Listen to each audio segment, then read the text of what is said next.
So this is the deal, you know.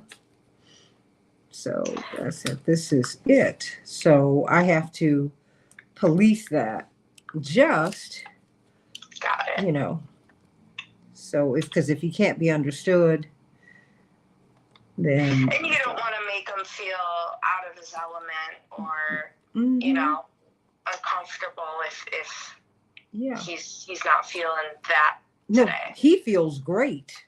That's the thing. Sorry, that's what you know what I mean. Yeah, You know but I mean that's. I know he's feeling good, but yeah. That's the challenge, you know. It's like, yeah, the flesh is weak, the spirit is willing. So just would you work with me so I can help you here and stop making me look so bad? Because it makes me look like, because people said, "Oh, you're not being nice to him." I'm like, what? Oh yeah, of course. I said, first of all, mind your business. Well, you know what? It's public, so I mean, I get it. But my thing is, said no one has a greater investment in him doing well than I. I said, yeah, and I said, you don't live with this. We do. And I said, so what we're trying to do, I said, what I'm trying to do right now is let you know, um, this is not easy.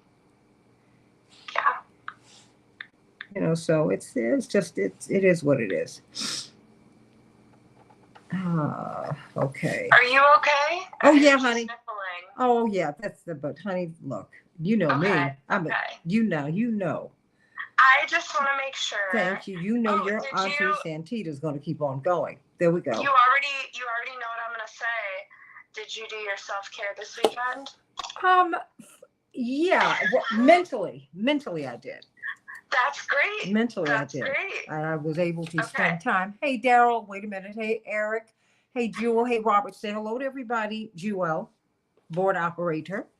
Hello, everybody. Because we're up on Facebook. That's right. Say hello to everyone. Hello. Happy Tuesday. There you go. Thank you. You got to say hello to everybody since you're talking to them. Thank you. There you go. Thank you. You must say hello because I have to, I just brought them up. I'm sorry. Yeah, but I told you that. I told you I was bringing them up. So. Well, I'm glad. And thank we you. can talk about that later, but I just wanted to check in with you. Oh, bless your heart. I hope you are taking care of yourself. I'm trying. Okay. All right. I'm going to. Oh, it's already 6:02. Oh! Okay. Yeah, I know.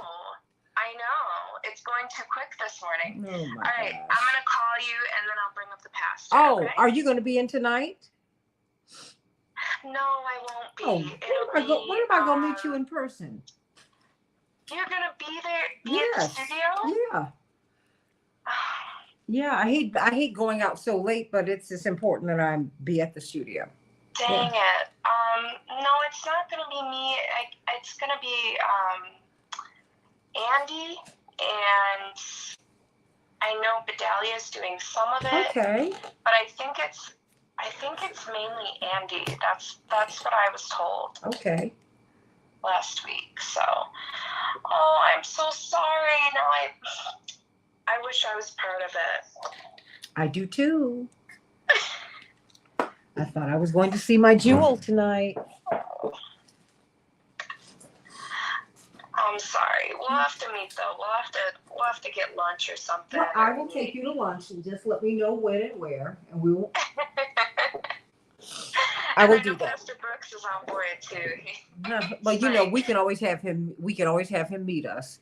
He said, "Girl, call me." He's like, "You got my number. Call me. We'll go to lunch." But he's a really good person, and brilliant Grammy Award-winning musician.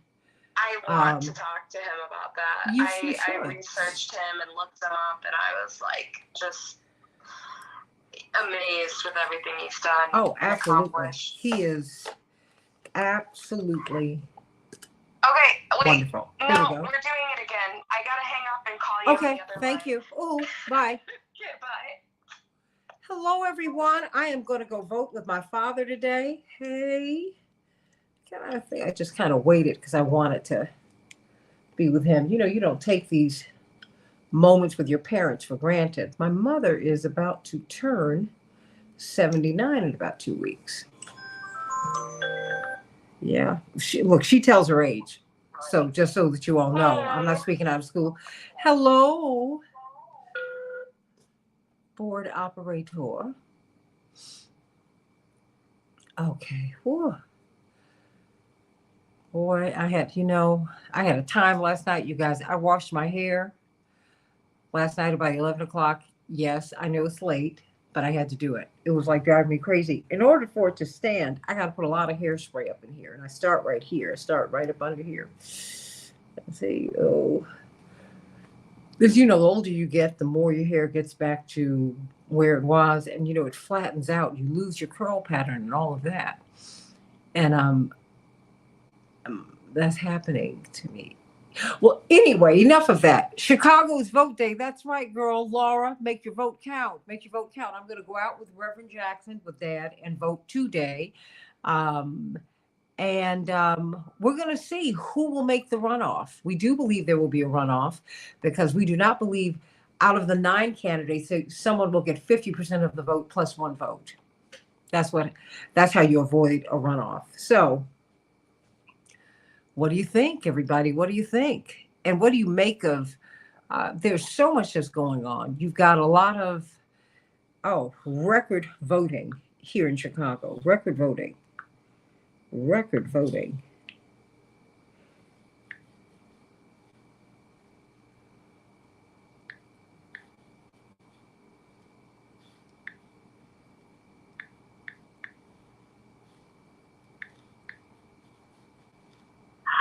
right, we have about 3 minutes here till we go live, and we have Pastor Thurston up. Pastor Thurston, how are you? Great, Santita. How are you? I am doing great. I'm just trying to get some numbers here. Okay, just some numbers. It's like every day I'm trying to get, the numbers change. Okay, you both sound lovely.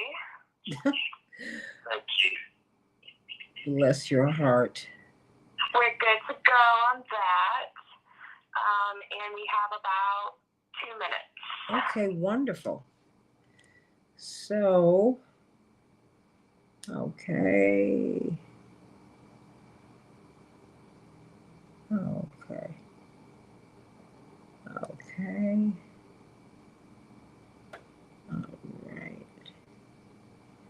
Okay. Pastor, are you going to be on from 6:30 to 7 or 7 to 8 or 7 to 7:30, 7:30 to 8? Which block? 6:30 to 7 is cool. Okay. Would you like to hold, or do you want her to call you back? I can hold. Okay, fantastic. Okay, just wanted to make sure. Sounds good. So, whatever works best on your end. Oh, no. I was just trying to see if you wanted to hold, because, we're going to go right into that. Cool. Okay, so.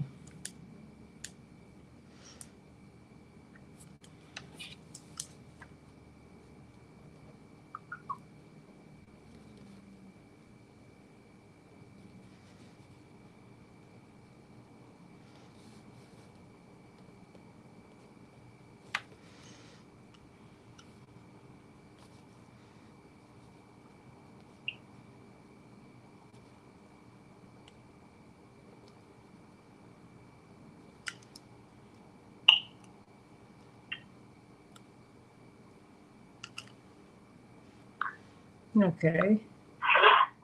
All right, I can confirm Miss Wells will be on at 7:30. Thank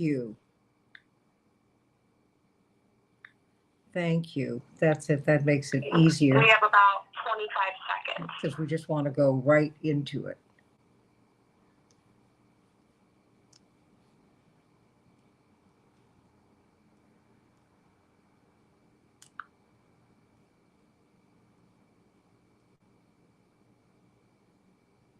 Ooh, wow.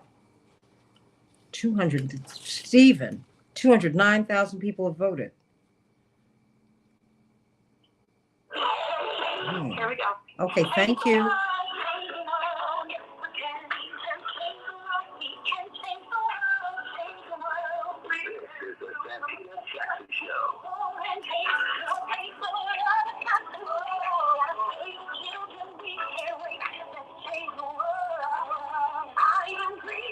Hey, everybody. Welcome to the Santita Jackson Show. Let's talk about voting today. Have you voted? Are you voting? Well, guess what? More than 209,000 people have voted. That's more than double what we had at this time 4 years ago. I'm Santita Jackson. You're listening to WCPT 820, the nation's largest progressive talk radio station, and AM 950 radio, the voice of progressive Minnesota. Tonight, we will be giving you wall-to-wall coverage. Santita Jackson will be joining Joan Esposito and Patty Vasquez. We will be anchoring this coverage here. You don't want to miss it. We're going to have Jerry Riles and George Bliss and all of our people out in the fields at the Vallis campaign, at the Lightfoot campaign, at the Johnson campaign, and the Garcia campaign, Sophia King's campaign, Mr. Buckner, State Representative Buckner's campaign, Alderman Sawyer's campaign, Jamal Green's campaign. We have got a lot of people out here who are going to be giving you the latest and the greatest. Dr. Willie Wilson's campaign. All of these people, nine persons, they will be phoning in and we will be phoning out to them. So I want to know what your thoughts are today. More than 209,000 people have voted early voting.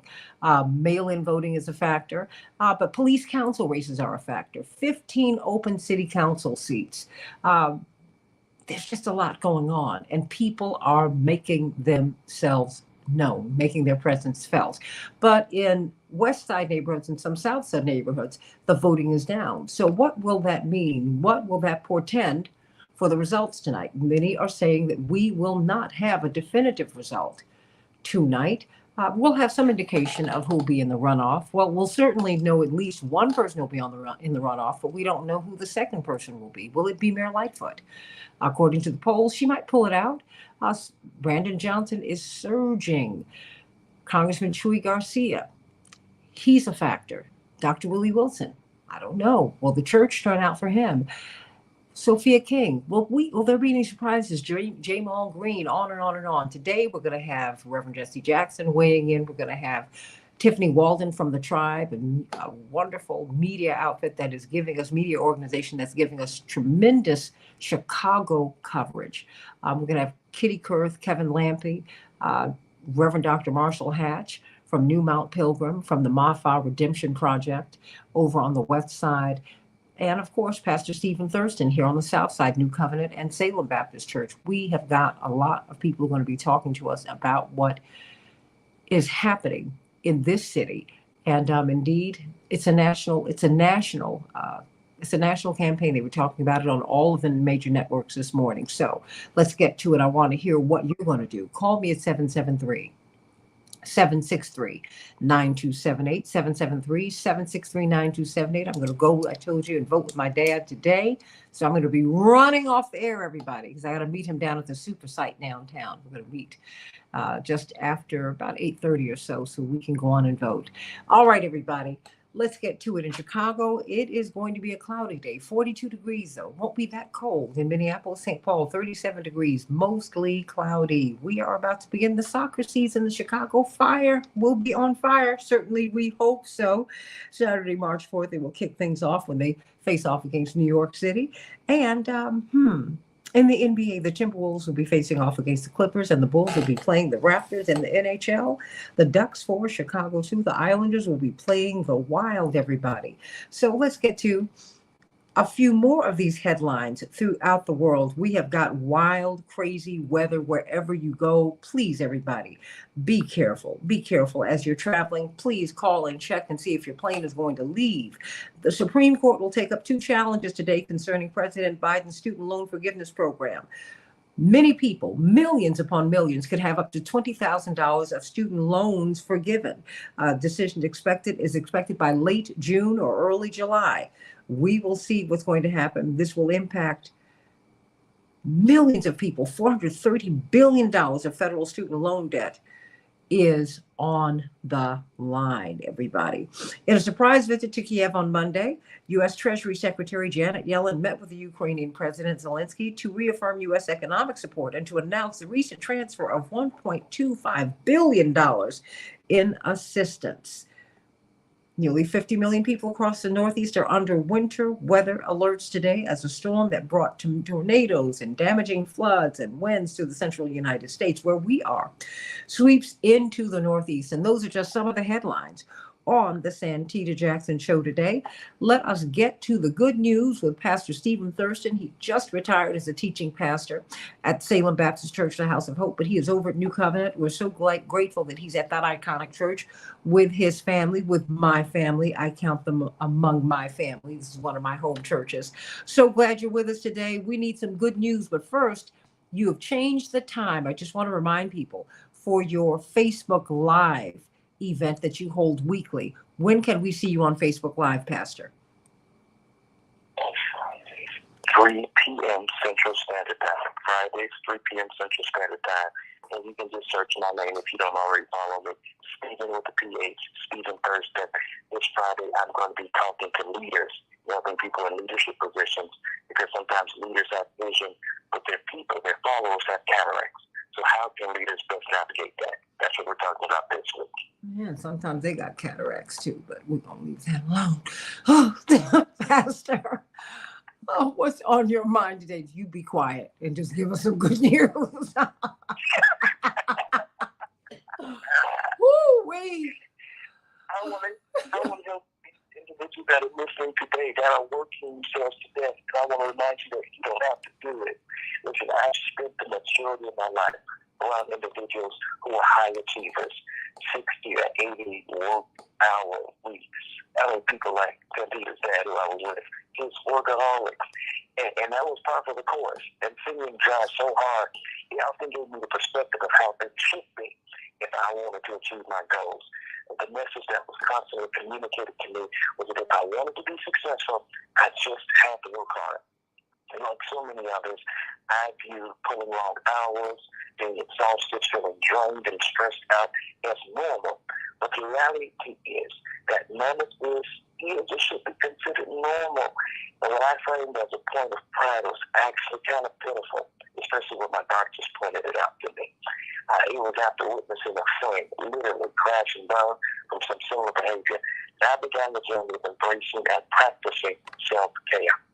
I began to value the importance of stopping every once in a while and simply enjoying the moment rather than always rushing forward to the next spot. And the good news is that just because you spend a long time and a lot of time doing things in the wrong way doesn't mean you have to continue if you're exhausted from constantly pushing yourself. Perhaps a few lessons I've learned can be of value to you today. Number one, I want you to maintain some me time. Someone I know has a no work policy, simply on the weekends. That means no emails, no work, no projects, no meetings until Monday. And I've tried this, my own version of it, which has allowed me to schedule more time to dedicate to myself. And one benefit is that setting aside rest periods when I was forced to get work done during my designated work periods. Number two, I want you to learn how to say no. Whenever anyone asked me for assistance, I would oftentimes feel obligated to help. If I didn't give the person some of my time, I would end up feeling guilty. Somebody else out there can testify to this feeling. Even if that person didn't really expect my help in the first place, I would still feel as if I should have done something.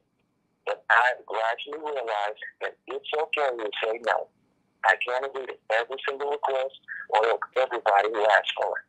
I only have a limited amount of time and energy, so I have to choose how I spend it. And declining an invitation or request doesn't make me or you a bad person. It simply means you're spending time on the things that matter the most. Third, I want you to respect rest.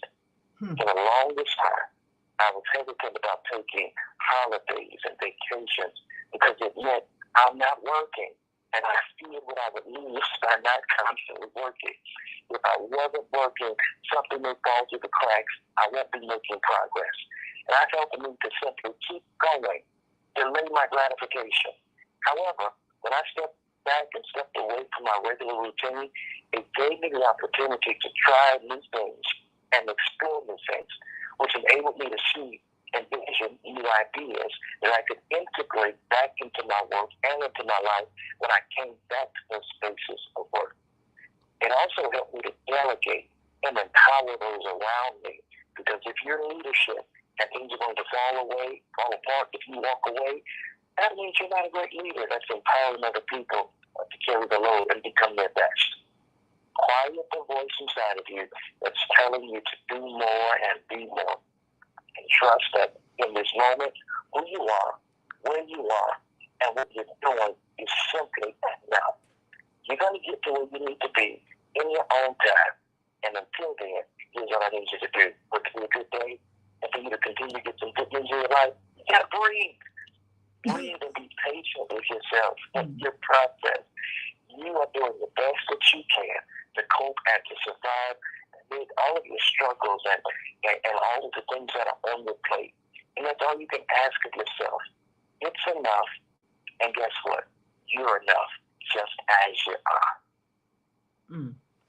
Amen, amen, amen, amen. And this is the most excellent pivot, Pastor, to Dr. Shanita Knighton, because I was going to ask her about the importance, Pastor Thurston, of rest.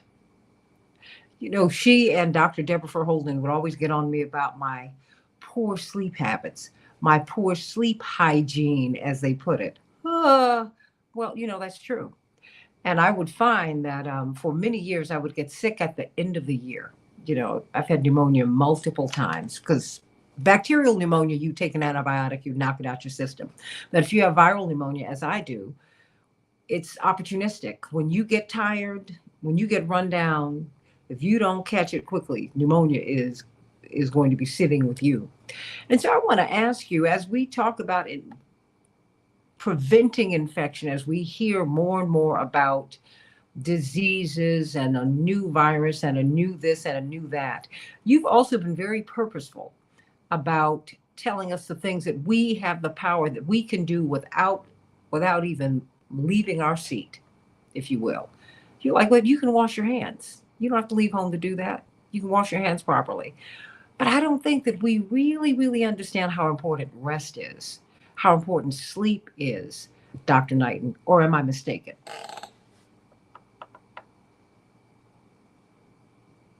I think that's very important, and I think what it comes down to is it's your body's ability to rest and repair itself.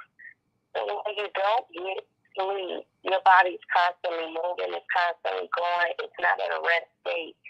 It's not at a state where it can repair itself as best as it can because it's still up moving, it's still up thinking that it has to do something. With someone like this, you know, I would say fight or flight mode. So our body is really busy and having to defend us while we're up and moving. Whereas when you get rest and you're laying there and you actually sleep, it's going through a repair process. Your immune system is restoring itself. It is very important to do so even when we are sick, because if you're not doing so, your body's already fighting itself. And just imagine being up walking around. You're still burning calories, even if you don't want to, while being actively up moving. So it's important to get rest, especially if you're ill. That's why they say get rest, and they say drink plenty of fluid, because it's a part of the restorative process and being able to get your body back to a good state. And we've all heard of like the saying that's called homeostasis. Mm-hmm. And it's just being able to get your body back to like this stable state. And I'm trying to describe it as easy as I can, but just like this, just like a place of comfort, like a neutral ground. How much sleep does one need, or does that vary from person to person? I mean, some people don't feel right unless they've had 8 hours. Other people do well on 6. I mean, does it vary from person to person, or is there a hard rule on how much sleep one needs to repair and restore? So it's said, and I mean it's statistically speaking, but Sleep Foundation, others say that like an adult needs somewhere between 7 and 9 hours. Like that would be for an older adult, and like someone that's just, let's say, an adult that's probably up to 60 will still need like 7 or more hours. It's important to get that sleep because, again, your body is going through this restorative process. And as we get older, the need to repair our bodies. Like, think of how somebody will say, oh, you're not spring chicken anymore, or a cut that would take a short period of time to heal. As a young person, when you get older, it takes longer. It's because your body has to do way more in order to be able to restore. Our metabolism and different things slow down. Then you look at, let's say, like a kid, a teenager, and somebody might say, well, how many hours of sleep do they need? And it's about between like 8 to 10 hours, like, which sounds like a lot, but for them, their growth hormone, which like is, like, let's say, I don't want to get too detailed, but their bone. So growth hormones that's associated with their bone in order for them to get taller, it doesn't kick in until after like the 8-hour sleep. Ooh. And so a lot of kids or a lot of parents don't realize that they're starting their kids' growth just by them not getting adequate sleep at night. Oh my So it's not goodness. Like you want to compromise and say, oh, well, 7 hours is enough for my kid, but you're missing out on a growth hormone because it doesn't kick into the body until they get that 8-hour sleep, 7 to 8 hours sleep. But some parents just don't know that, and so they might let their kids stay up and think that 6 hours is enough. But really, kids are supposed to have between 8 and 10 hours. So optimally, when we're looking, particularly, I didn't know about this growth hormone. I don't know if Pastor Thurston knew about this either, but certainly I didn't know about this with respect to our children. So we really need to optimize conditions, for a vulnerable class, which are our children. But what about our elders? I mean, do they need? Well, it seems to me that your body just grabs what it needs, Dr. Knighton. When you're sick, you can sleep a lot, and I said, well, my body needs to heal, and it's not going to heal while I'm running a marathon. I mean, just rest is very, very important for restoration. I guess that's the point that I'm trying to make here, because I think that we miss, Dr. Knighton, there's so many little things that we miss, and all these little bricks make the building, right? They do, and we get so focused on one thing that we tend to forget that we are multiple things. We need multiple things. We are of multiple things, and there's multiple things to sustain us. So somebody is only focused on exercise, but they don't care what they put into their body, not realizing that our body is still a chemical. When we don't realize, that so there's diet, there's sleep, there's exercise, there's all of these different modalities. It's like the sum, is they say it's as equal as the whole. We need all of these things to be able to go into the whole formula in order for you to be okay. Not just focusing on one or the other, but making sure that you are in a place of balance. And sleep is very important to that, and I like that. Rest and restoration, because that's exactly what it relates to. Dr. Shanina Knighton, everybody. You'd be surprised at all the information this woman has. What a blessing it is that we have her every single day at 6:15 a.m. So please go to Hey Dr. Nina, HEYDRNINA. That's her handle in social media. Join her and get her information, and then pass it on. Tell other people about Dr. Shanina Knighton. She is one of the few infection preventionists in the whole wide world, and we need her. Today, it's election day in Chicago. It's the day we've been waiting for. And what are you going to do? Are you voting? 209,000 people have voted already. That's more than double what we had 4 years ago. More than double. So what does that mean? Where are people voting? Where are we not voting? Who will be in the runoff? Will there be a runoff? What do you think? Call me at 773-763-9278. Back with more of the Santita Jackson Show on Election Day here in Chicago. Back in just a moment. Dr. Knighton, Hey, Dr. Nina. Hey, hey, hey.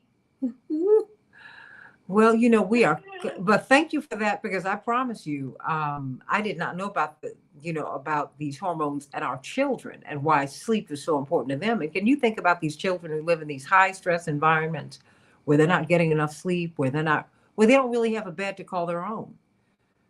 Because a lot of our kids are functionally homeless.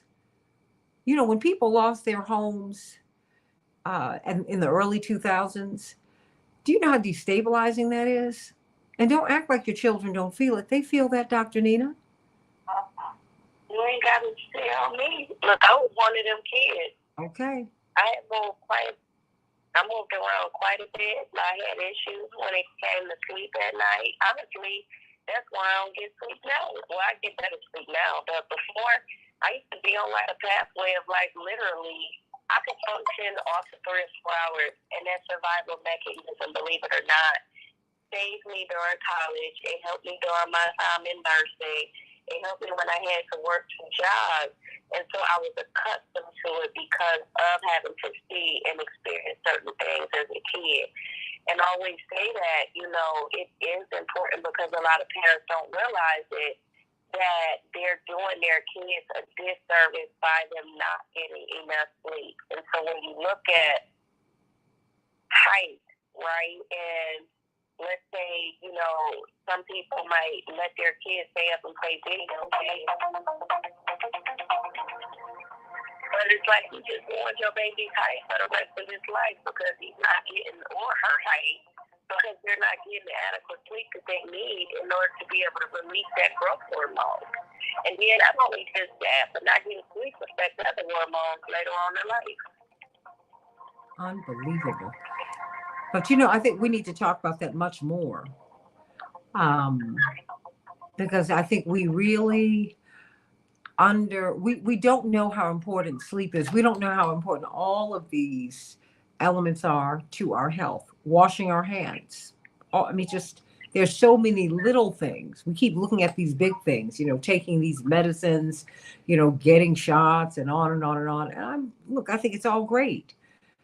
But if you do not, I know that, some medicines you get, Dr. Shanina Knighton, they knock you out. And you're like, oh, I don't want to sleep. Yeah, well, there's a reason that it knocks you out, because it works best when you are at rest. I say that as someone who's not a scientist. So there we have it. So, but I thank you for that. Thank you, thank you, thank you. As this Wuhan story keeps getting bigger and bigger, Dr. Knighton. Oh, wow. Miss Jackson, yes. We have Kevin and Kitty available. We are going to have to, unfortunately, drop Dr. Knighton. Oh, we have to let her go. Segment. Okay, all right. So we can get. Sorry, Dr. Knighton. Did I give you Reverend Wilson's number?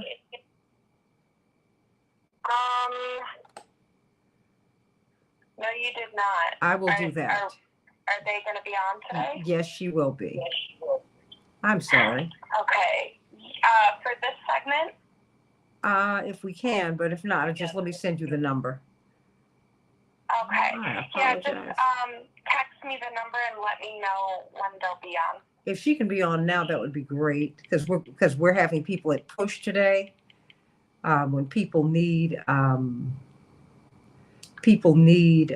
assistance, we're driving people to the polls. I need to remind people of that. We have about 15 seconds. Okay, I'm about to send you her information right now.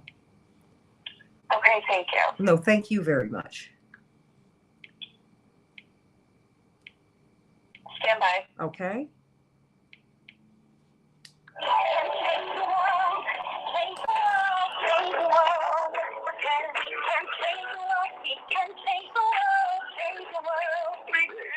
Santita Jackson Show.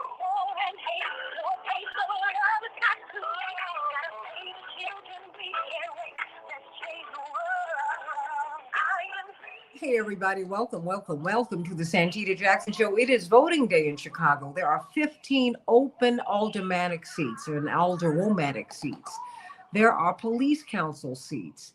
There are, oh, that's right, the mayor's running. That's right. So it's a big, big, big, big deal today, and everybody feels that way. There's like a low grade excitement. You don't feel the snap, crackle, and pop in the air, but you certainly have seen it at the polls. 209,000 Chicagoans have voted already. That's more than double the balloting uh, before the election day 4 years ago. That's more than double the rate of what happened 4 years ago. 209,000 people. Unbelievable. So, what's driving people to the polls? Is it the police races? Is it the aldermanic races? Is it the mayor's race? Will there be a runoff? If there's a runoff, who will be in it for the mayoral race? I mean, let's talk about this on the Santita Jackson Show. We've got a lot of ground to cover here today on the Santita Jackson Show. Call us at 773-763-9278, 773-763 WCPT. I want to know what you're thinking about. I want to know if you're voting. I want to know if you plan to vote today. Have you voted already? We had 9 candidates. We have 9 candidates. And of course, we will be doing the wall-to-wall coverage here at WCPT tonight. So tune in, because we will have people at all of the campaign headquarters, and we'll be getting a perspective that you really, really need to hear right here on WCPT. Thank you, Joan Esposito and Patty Vasquez. I will be anchoring with them this evening. But also, we will, at Rainbow Push, as we've been doing for more than 50 years, if you need a ride, if you need assistance with your voting, please call us. The doors are open now at 930 East 50th Street. So that is 773-FREEDOM is the number, 773-FREEDOM. If you have any trouble at the polls at all, call us. If you need to get to the polls, call us at Rainbow Push. And of course, 1-866-OUR-VOTE if you're having trouble when you literally get into the polls, but you can call us at Push 2, 773-FREEDOM, 773-FREEDOM. And we're going to get, in addition to Kitty Kurth and Kevin Lampy and Reverend Stephen Thurston, we're going to have Reverend Jeanette Wilson, who is at Rainbow Push, as we are helping people get with the program today. Let me start with you, Pastor Stephen Thurston. 209,000 Chicagoans. It's just, I'm glad so many people have voted, but that's a huge number. It's more than double what we had last year. 4 years ago this time. In your estimation, as you have been working in Roseland, these overlooked communities, but the communities that people need to win, as you, of course, have the iconic New Covenant Baptist Church on Cottage Grove. You've been there for generations. What do you think is driving people to the polls? Are you seeing the same kind of the flurry of activity in the Black community and the brown communities? I've seen some movement. I've seen some excitement. I think with at least from the people that I've engaged, they recognize that there's been redistricting, and they're concerned about losing power, losing influence as a people group. And so they're also seeing this new wave of younger people that are running for office. And I just sense, especially from some of our elders, some excitement about the future, that things might possibly change, that we might get some people in positions of power that really care about the people in the community and are going to do some work to make some effective change, and to do some things that will hold Black people in Chicago, as we recognize and look at the data and see this mass exodus of us from the city. And so I think these are elements that are driving people to a level of excitement. Well, that is concerning, that 200 to 300,000 Black people have been driven out of Chicago. Indeed, Politico did a wonderful series. It was in depth, that talked about how 30 plus years ago, there were 1.2 million Blacks in Chicago, 40% of the population. Now we're 29% and shrinking. We were the capital of Black business. What New York was to the artistic movement of the 20s and 30s, Chicago was to the economic movement, the fulfillment of so many of our economic dreams and aspirations. Dr. Marshall Hatch, Reverend Dr. Marshall Hatch from the New Mount Pilgrim Church. And of course, you've got the Sankofa Project, the MAFA Redemption Project. What do you think is driving people to the polls? And indeed, the Tribe has also this brilliant media outfit that really is seeking to change the narrative of African Americans. Indeed, their co-founder and editor-in-chief will be with us at the bottom of the next hour. They found that while we've seen a surge in voting throughout Chicago, not so much on the west side. And in key places on the south side, not so much. What's going on? What are you seeing? What are you seeing with the vote, Reverend Dr. Marshall Hatch? Thank you so much, Santita, and good morning to the radio audience and Reverend Thurston and others that are sharing today. Listen, it makes all the sense in the world to me. The fact that I saw that the early voting is up, particularly on the north side, it's because really it's the crime issue that's driving people to the polls. And has people frightened in parts of the city that normally they felt safe in. You know, the violence has not been contained, as Mayor Emanuel said, but when he was in office, violence by definition is chaotic, and it is spilled out, and it is people are not feeling safe or being driven to the polls, and that's what we're seeing. Also, the Black community, we've got these 7 candidates running, and unfortunately, that sort of almost confusion is probably going to diminish the vote in the Black community simultaneously while it's driven up in other areas. I think that's part of what we're seeing reflected in the polls with Paul Vallis. Call us at 773-FREEDOM. 773-FREEDOM. Now, that's what you need to call if you need to get to the polls and if you need some help. Rainbow Push is the place where you can get it on the ground here in Chicago. But I want to hear your thoughts. 773-763-9278. 773-763-WCPT. Tonight, we will be giving you the wall-to-wall coverage. Wow. Kitty Kurth, 209,000 plus people, 209,820, according to the press report from yesterday, had voted. But we've got 15 aldermanic seats. We've got these police council seats. What do you see here? And how do you think those kinds of races are impacting the vote, or are they impacting the vote at all? Well, I think that they're impacting the vote, but I won't know if they're impacting the vote until afterwards. And sometimes the most fun part of Election Day is looking at what actually happened. But when people do go out today, I just want to say also, because there are fewer election workers, a lot of polling places have changed, and the place where you normally vote might not be the place where you're voting today. So if you want to check and make sure where you're supposed to vote today, go to chicagoelections.gov, the Chicago Board of Elections website. Go under, the first tab on the left is voting, and you can put in your address and where it'll tell you where you go and vote today. If you have any questions, if you get to the place where you usually vote and nobody's there, go to chicagoelections.gov and you can find out where to vote. Their phone number is also on there. They've got people staffed. So don't worry, you can vote, but it might not be at the place where you normally vote. Or where you have voted in other years.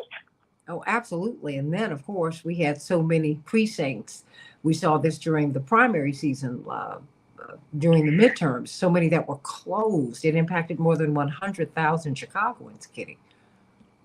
Yeah. Well, I know, for example, our precinct has changed almost every election. Like the last 15 years, we voted in a different place almost every election. Unfortunately, they can't get enough election judges, and it's too late for today. But next time, they're always looking for election judges. It's a fun way to make a little money and feel like you're part of the system and that you're doing your civic duty. You can make some money and be a judge next time. See what it's all about. Get involved, and you can find out about that at chicagoelections.gov also. Kevin Lampe, your assessment: 209,820 souls had voted. had gotten to the polls by mail or they had gone and they had walked in. Are you surprised by those numbers, and just what do they mean, in terms of this preliminary assessment that we're making ahead of what we will find out tonight or tomorrow? Well, I think that as Kevin Lampton talks about, we have voting season and election day now. We've made it easier for people to vote. You don't have to take time off of work. You don't have to, if you're busy today, it's no problem. I think that the early voting totals mean that what we're doing is successful. We've made it easier for people to vote. And I think that's a good thing. Oh, I know it's a great thing. We do need it. We do need election season. We really do. I mean, and we need to do this for the presidential election as well. I mean, and you should have access to the vote. But that was never the original plan for everybody to vote. So it's something that we have to continue to fight for. Kevin Lampy, 209,000 people voting, having voted. Does that mean anything to you? Is that something that we should pay attention to? I think what we're noticing now is where the votes are coming from. I think the vote is the early vote is down in the south and west sides of the city, but the early vote is up on the north side of the city. I think we're seeing it at the edges. I think you're seeing a surge in votes. I think, unfortunately, I'm going for Paul Vallis, but I think it's important that people remember that this is a two-step process today. We are, because I don't think anybody in America is going to achieve 50% plus one vote. So what that means that we're going to elect today, we're going to select the top two for mayor and many more. It's the top two for alderman that will go into a runoff. And so it's kind of like a primary, but it's different. It's the top two that are going to go in for the mayor's race, because I don't think anybody's going to achieve that 15% plus one more vote as the winner of it. So this is the first for the process, and this is where people really need to participate, because this is the day that's going to make the difference. Call us at 773-763-9278. I'm looking at the comments. People have a lot of comments, Kevin, about Paul Vallis. Renee says she hopes he does not win. She does not think that he would be good for the city. Other people are looking at, are telling people to get out and vote, But it's, as you said, we have to look at where the votes are coming from. And let me just address this. Thomas Grasser, I appreciate your participating in the show. And even though we have disagreements about various things, you still tune in, and I certainly appreciate that and want you to do that. But you've got to do it respectfully. I don't want you to even feel comfortable using the N-word as an abbreviation. You said it means there won't be another HNIC until for the next 4 years. Do not dare. And you apologize for that comment, or I invite you to leave. I will not have any people, black people, brown people, red people, yellow people, trans people, straight people, any kind of people, LGBTQ plus. I'm not going to have anyone insulted in this chat line and on this show.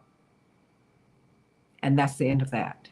Either you be here in a respectful way, and we can disagree without being disagreeable, but you will not be insulting. You will not do that here. You go elsewhere to do that. Now, moving forward, I want to hear what your thoughts are, everybody. I mean, one of the things that we have overlooked, as much as we're talking about crime, as much as we talk about police reform and on and on and on and on, these police council races. Would someone here please explain what the police councils are and why these races are of consequence? I mean, let's start with you, Reverend Dr. Hatch. What is the deal with these police council races? I think all of us are still trying to figure that part out, but this is going to be another layer of police accountability with people winning these races from districts that have been drawn to add another layer of accountability for police conduct. so they're going to be working parallel with the police board.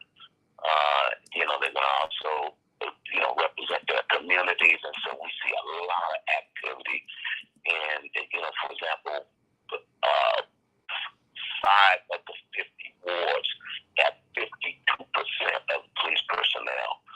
So you see in those wards on the southwest side and on the northwest side, some of this early voting that we've seen increase are coming from those wards.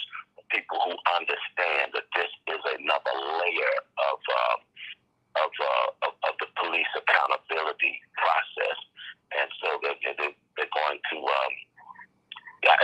to be very influential in terms of how we deal with cases of police misconduct, how we deal with the contract, and how ultimately we have some community police relations that are going to be much more engaging for the citizens. And thank you for that. And before I spread this question out to everyone else, I want to thank you, Thomas, for apologizing, because as I called you out about what I felt was bad behavior, I must also call you out for being big enough to apologize.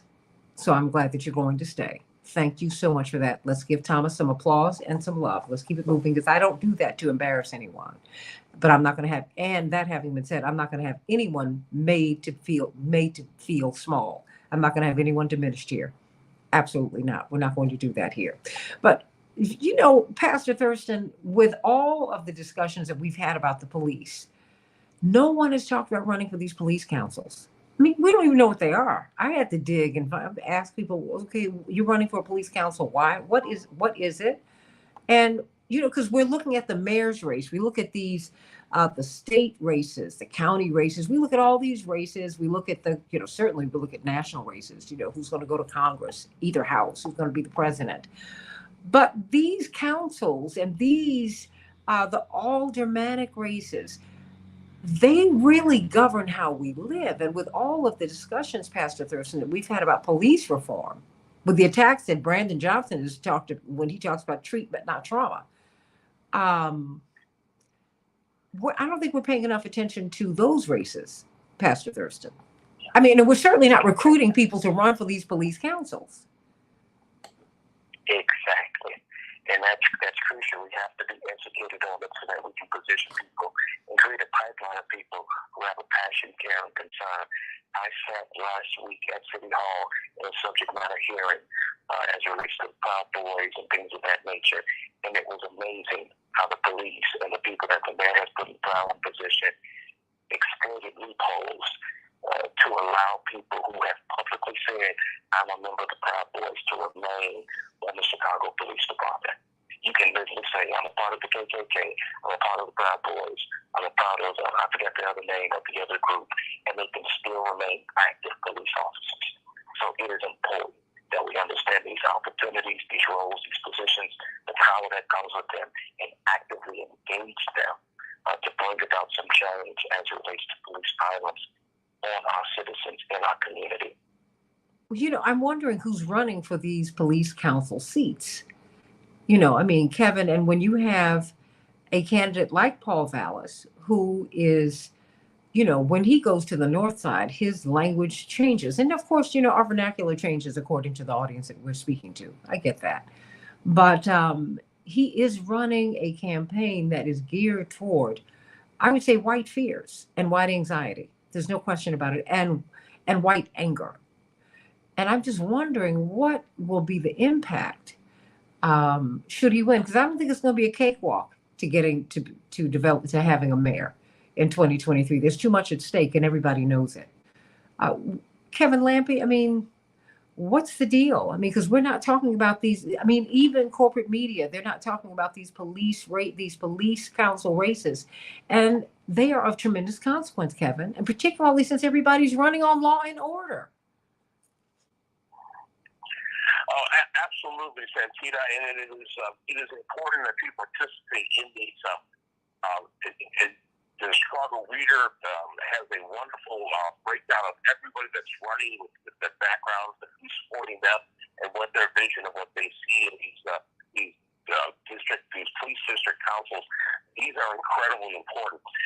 We have created this, as you say, the corporate media and the candidates themselves, they turn into kind of this vicious circle where the media says, oh, crime is so important. And all the candidates talk about how crime is so important. Then the media says, oh, look, the candidates are saying crime is so important. And public safety has become like this code word, and that we always fall into these dog whistle situations where, law and order. We'll mix in, even after the president, he created this situation where when he was saying law and order, he's actually meaning let's oppress the minority communities in the country. That's what we need to take a look at. That's why these police councils are so important. Because they also have to look at who's supporting the people behind the candidates that are running for these district councils. The district councils, the police district councils, is an important step in democracy. In order to keep our city, the police department accountable, in order to keep our government accountable, it's about participation, not observation. And by doing that, by participating in the process, you can become engaged, and things are going to be, hopefully things are going to get better. I'm an eternal optimist always. Kitty Kurth, we're missing some big races, and I think we're missing some big opportunities, with these police council races. And, you were the one who said, let me dig down and find out about these aldermanic races. I mean, there are 15 open seats. And I mean, this is big. Do you think we paid enough attention to these races? I mean, because everyone's been focused on who will be the mayor instead of who's going to be serving in all of these other capacities, Kitty.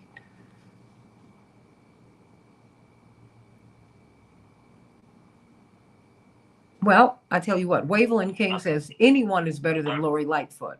Willie Wilson is the only candidate. Okay, first comes, I'm trying to understand what you're saying, Wavelin, but I'm clear that you do not like Lori Lightfoot. Wow. The antipathy toward the mayor is just, I think, Kevin, I heard you jumping in. It's really stunning. It's really, really, stay right there. I know Pastor Thurston is going to have to leave. Just give us, wrap up what you're thinking we're going to see today. And of course, encourage people to vote. Pastor Stephen Thurston, New Covenant Baptist Church and Salem Baptist Church. I will encourage people to exercise the voice that's been given to them, to elevate people who are marginalized and minimized. And you do that by exercising your vote, putting people in place in a position that have care, compassion, and concern for the least of these. So let's vote with our conscience today. Let's vote for people who are aligned with our morals and our goals to make the city of Chicago the best place it can be for everybody, not just a few people. And get people back in the city. Goodness gracious, Pastor Thurston, 200 to 300,000 people. That's black flight out of Chicago. And it's not like we want us to leave. It's like we've been pushed out of here, Pastor Thurston. That's it. They've created a black hole, literally. Well, I'd leave it to a preacher to put it that way, Pastor Hatch. I mean, it is a black hole. It's a black hole. When you knock down the Robert Taylor homes, that's 100,000 people. That was not just a project, everybody. It was a project. It was a place where people lived. It was a community. That's where we used to have, Pastor Hatch, you remember where we used to have the Soul Saint and the Black Christmas Parade? That's where we would have it. Right down State Street, Robert Taylor Homes. I grew up in public housing. Jane Addams Public Housing. Like where the National Public Housing Museum is going to sit in about a year. That's where I lived, and it totally destabilized Black Chicago. Absolutely. When those buildings those projects were dismantled, and then the people were scattered. Absolutely. And it is one of the great tragedies. Absolutely. And wait a minute, my parents' first family home, where my mother, father, and I lived when I was a newborn, was a housing project in Greensboro, North Carolina. They were in college. That's where they could afford to live. And I'm proud of that. I thank God for that. But think about all of the people who have been displaced, communities, schools, all of that. Got to talk about that. These are the things that we're voting about, at least the things we should be voting about. Somebody's voting in Chicago. On the south and west sides, the numbers are a little down, but let's make that up today. Back with more of the Santita Jackson Show in just a minute.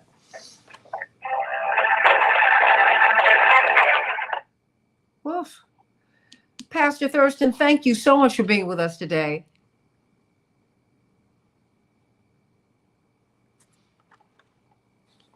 And Pastor Hatch, can you stay with us till 7:30? Absolutely. Okay, fantastic. I'm going to bring just one moment because I'm going to bring Reverend Jackson on, Kitty and Kevin, and at 7:30. But I know he is doing a lot. He's doing a lot of things this morning, so I just need to make sure.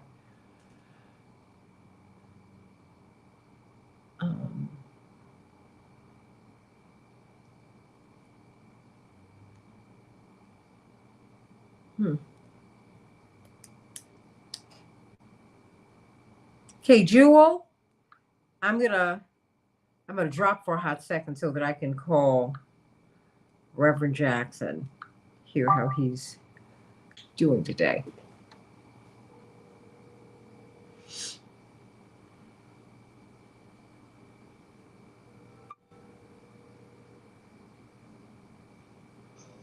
Hello, Dad. Okay. You know, when you come on at 7:30, you're going to be on with Tiffany Walden. I think Pastor Hatch will be in and out, but certainly he'll want to say hello to you. But you're going to have to be um, in an area, not where you are now. Okay. Okay, because it sounds like you're in a box, but you sound well this morning. Okay. Okay. Love you. Bye bye. All right. So we're going to have him on. Yay. Okay.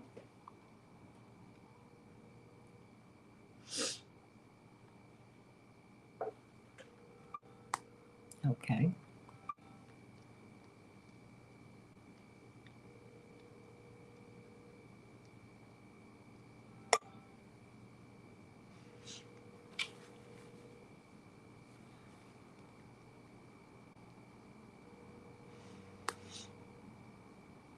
Okay. Well, Jewel, you'll have to call me back.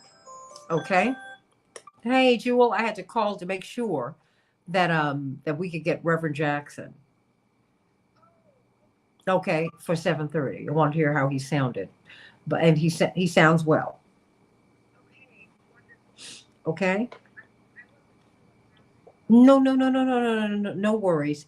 No worries, no worries. He is all good. I'm going to send you please call maybe about 7:28 or so, call Miss Ford and see if we're going to call him directly or if we're going to if she's going to patch him in.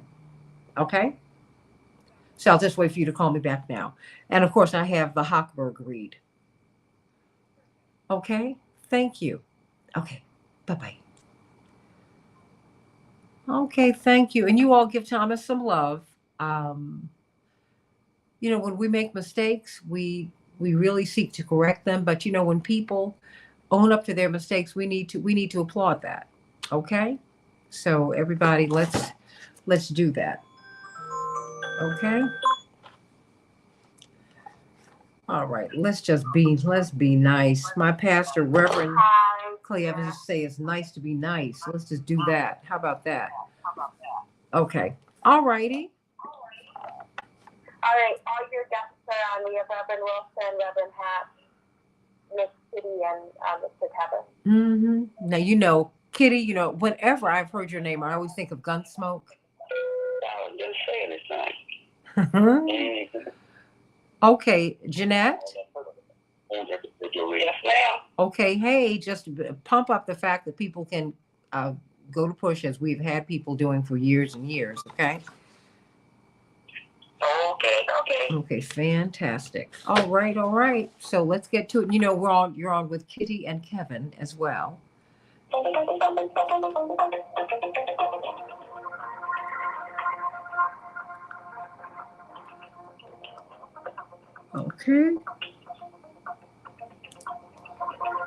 Hmm.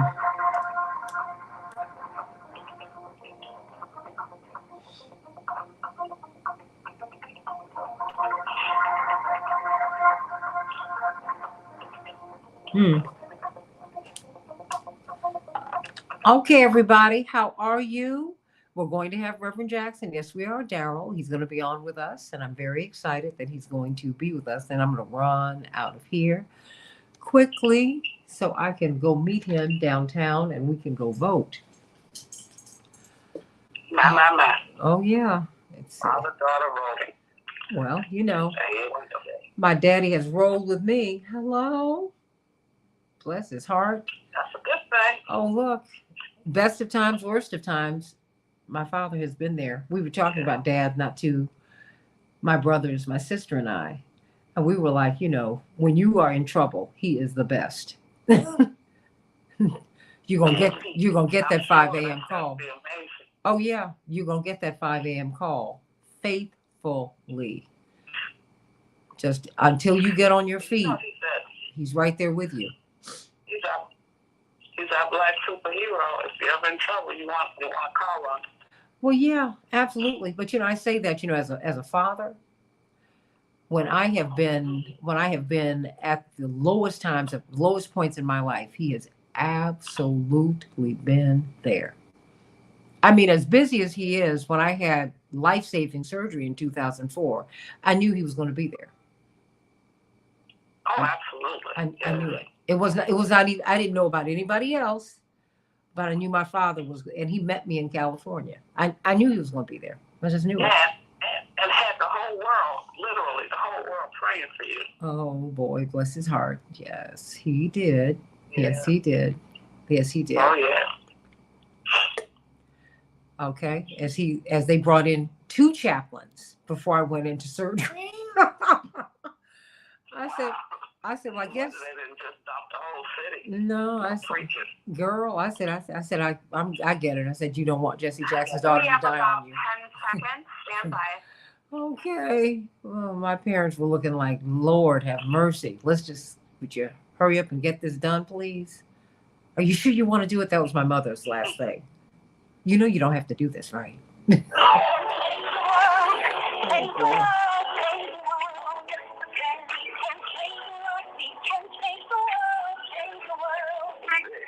Santita Jackson Show.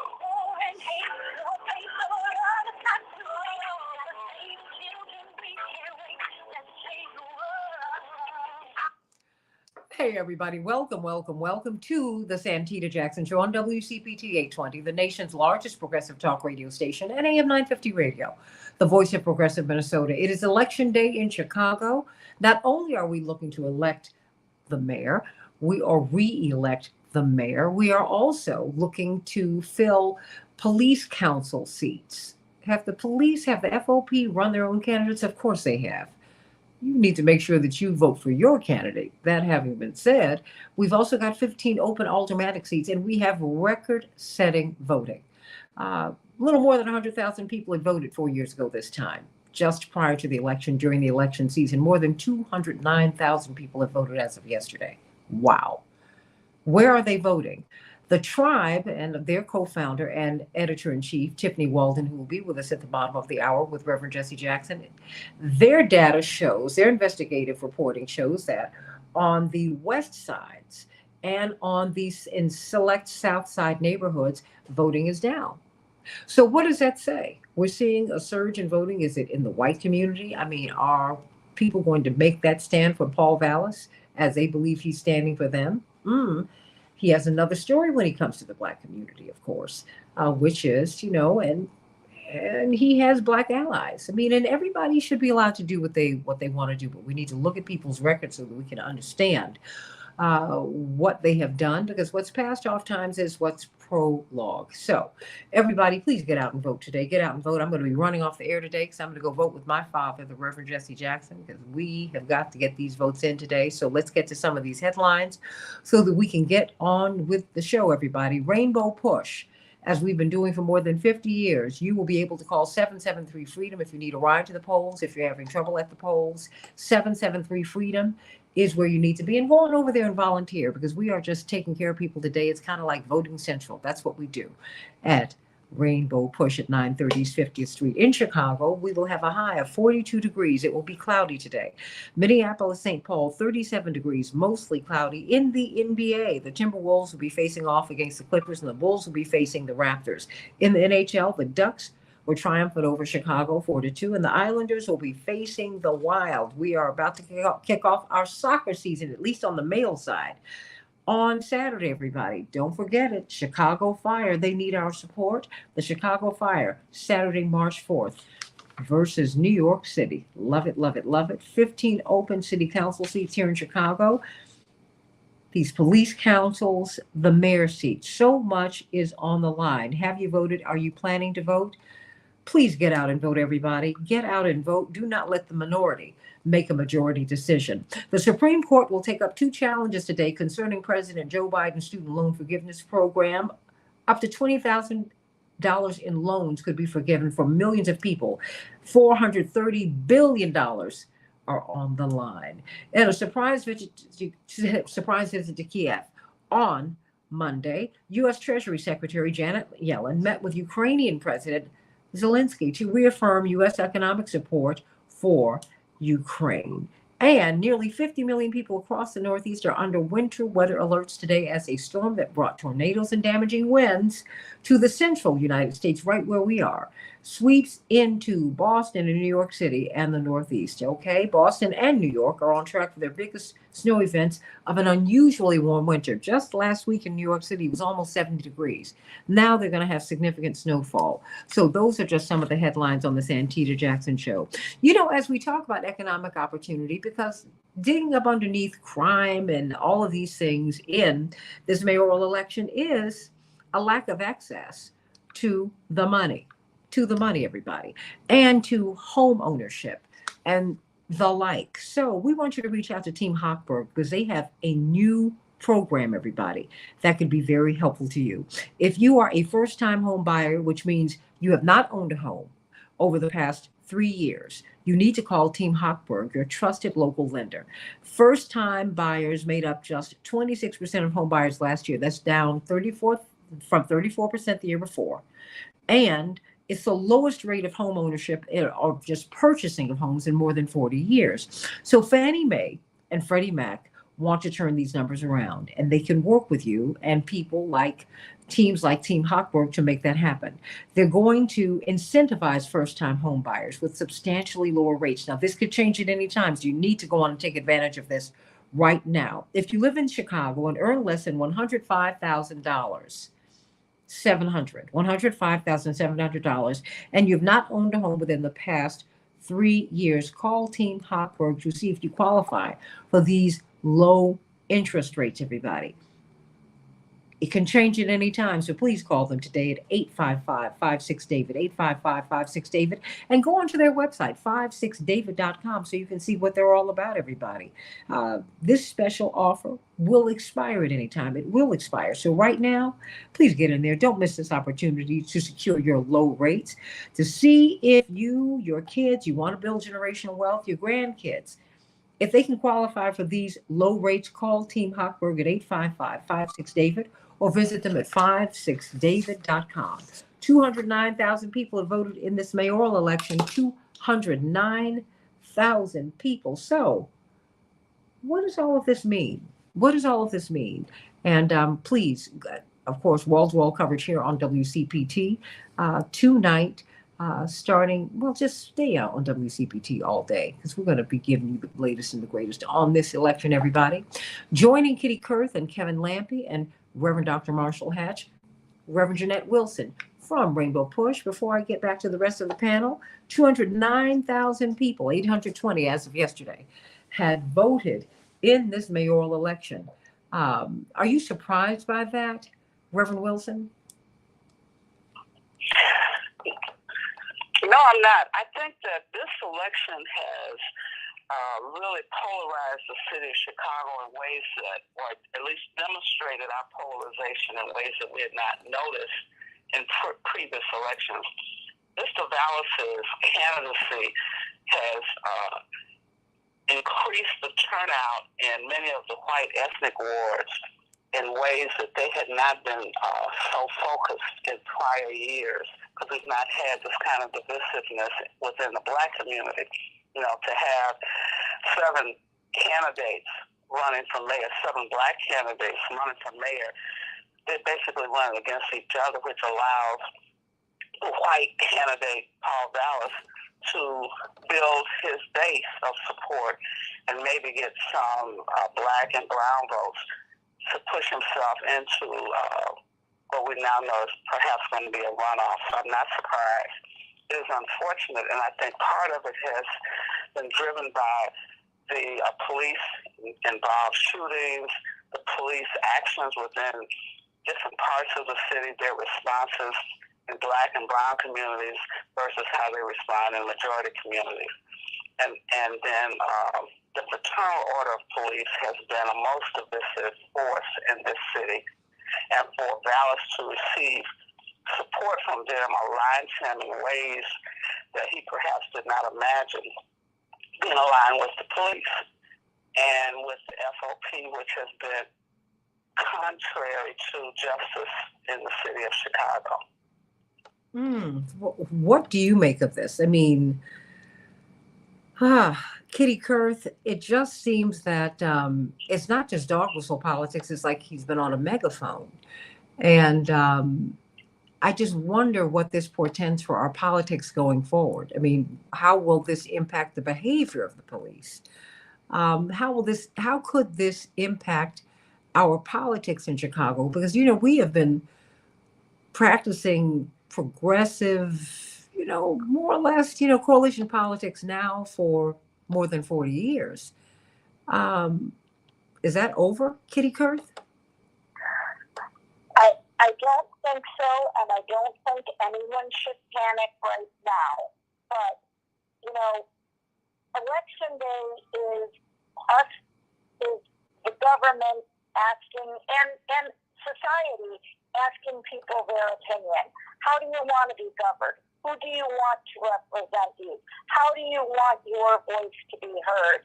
And I just think it's such a privilege and an honor that somebody wants to know my opinion, that I think everybody needs to get out there, go to the polls. If you hate your alderman, you need to go to the polls and vote for somebody else. If you love your alderman, you need to go to the polls and vote for your alderman. If you don't know who your alderman is, and that's very possible because all the lines have changed this year, you need to go to chicagoelections.gov, put in your address, and see who represents you. But for the city at large, there is no excuse to not vote in this mayoral election. No matter what you believe, no matter what you think, there is a candidate who represents your choices. That's the one thing about having all these candidates running for mayor is everybody. No matter what you believe, one of these candidates will align with your choice, with your ideas. If you don't know what these, you can go to the Sun-Times, and there is a quiz on there. You put in how you feel about different issues, and it lines you up with a candidate who has those same opinions or similar opinions. But really, we are so lucky to be able to get up, whether you like Lori Lightfoot or Chewy Garcia or Brandon Johnson or Sophia King or Rod Sawyer. Today's the day. Go and let people know. You've got until 7 o'clock. There's no excuse. Get out there and let us know how you feel. Kevin Lampe, you have decried the dog whistle politics. What do you think is going to happen? I mean, how have those politics shaped this campaign? How are they shaping this electoral cycle, just generally speaking? I I think what has happened is because there's been this focus on public safety, which is important, and it is one of the most important topics that people need to feel secure in their homes, need to feel secure in their neighborhoods. But we also need to look at beyond just that. What about economic development? What about the Chicago public schools? What about infrastructure? What about lead pipes in our water? There is a whole spectrum of issues that need to be discussed. But what happens often, and you've seen it happen, is candidates will go to the easiest thing to talk about all the time. And I work with candidates professionally, and we always want our counsel is to talk about a variety of things. And one of the things that I think is key when you talk about counsel, our candidates that we're working with, is if you're going to point out a problem, point out a solution. And then let's look at things like, for instance, when we're talking about public safety, let's talk about economic development. Let's talk about public education. Let's talk about access to capital. These are the things that are going to be important, and these are things that we demand of our elected officials. In where are the solutions? How can we work together to make this city a better place, and to be able to be in a place that people want to stay, and they want to raise their families, and they want to contribute and be a part of that total society. Reverend Dr. Hatch, I mean, what are you seeing? We've got 209,000 people who voted. And the tribe's investigative reporting has shown that. On the West Side, we don't see that kind of surge. In key areas of the South Side, we don't see that kind of surge. And with a Black exodus outside of the city, I mean, Politico just did this wonderful, wonderful series on Black political and economic power. And Chicago was at the heart of that. Not so much anymore, right? So, I mean, talk to us. What are you seeing? Well, this is another variation, unfortunately, of Bernie Epton's before it's too late. That's the dog whistle that Paul Vallis has been blowing. This is something that's been in the making a long time. Some of us remember breathing John Cash over the last couple of years. Paul Vallis has been stalking for a minute on this seat, and he's running as the white people's candidate. This time as a creep, so that there's a whole part of that tribe that's been behind this. And so, we are going to have to regather here in Black Chicago. It has been a place where we created a dynamic history. As you mentioned, a real mecca for Black economic development here, a Black political aspiration out of Chicago. And our community's been disoriented and dismantled. I mean, the reason why we have a nonpartisan runoff election in the first place, it was a reaction to Harold Washington's election and re-election, an unfortunate demise, and an unfortunate splittering. And so it was going to be a time for regathering after this, after the dust settles. I think we're going to have to, come together in the Black community, in the progressive community, and not allow the city to simply disintegrate into sort of a tribal and neighborhood, warfare where we basically, see the rise again of the white ethics where the police are let loose in our community. And I think that's part of what this narrative is with the violence alignment with the FOP. Release the police to do their jobs. No, we believe that we can have constitutional policing and safe cities at the same time. And so we're going to have to simply fight back. And so, that begins today. Now, everybody needs to get out to vote. Every vote counts, no matter who you vote for.